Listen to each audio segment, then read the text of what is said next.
Welcome everyone, a quick tutorial on how to pair a second Xbox controller to your Xbox Series S. So right now, this black controller is paired to the Series S. I'm going to show that because you can see here, I can navigate using this controller. However, this white controller has not been paired to the Series S. You can see, because if I move around, you can see it's doing nothing. Same with the D-pad. So in order to pair your second controller to your Xbox Series S, the first step is you just want to make sure the controller is turned on, so you see the white Xbox logo. The next step is you see at the top here, there is a share icon. You want to hold it down until the logo starts blinking quickly like this.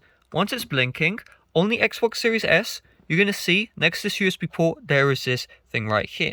This button, when you click on it, is going to put your Series S into pairing mode. And you can see if you just give it a little bit, the blinking on the Series S will stop and the blinking on the controller will also stop.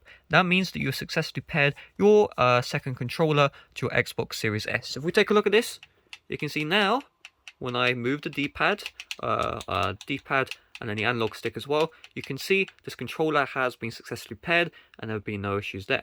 So hopefully this video did help you out. If it did, make sure to leave a like, subscribe if you're brand new. Thanks for watching. See you guys later. Bye bye.